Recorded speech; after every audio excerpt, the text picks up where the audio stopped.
আমরা আছে ঢাকায় থাকি, কিন্তু বিএনপি গরিব, এর কারণে কোনো সাংবাদিক প্রচার করার সাহস নেই। তারপর আমি দুই একটা ফেসবুকে ছাড়ছি, একটা ফেসবুকের আছে, এর নাম হলো এপোলো, হ্যাঁ ছাড়ছে একটা, ওই যে গোলাপবাগ মাঠে বিএনপি মহাসচিব মির্জা ফখরুল ইসলাম আলমগীর কারাগারে থাকা অবস্থায় আমি ওই জায়গায় আন্দোলন করতে গেছি, যাই এই কবিতা শুনছি। পরে আউনের শুন দেখি সব দিকে গোলাপবাগ মাঠে যখন আমরা সমাবেশ শেষ করি 10 জন রিক্সা চালক আমরা গেছি, কিন্তু আসার সময় সব জায়গায় আওয়ামী লীগ, ছাত্রলীগ, পেটুয়া বাহিনী লাঠি লয়া খাড়াই রয়েছে, আমরা আইতে পারি না।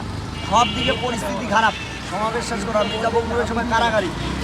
আমরা 10টা মানুষ লয়ে গেছি। আমরা যাওয়ার পরে আমি কই কী করবো এখন, আমার কাছে টাকা আছে 300।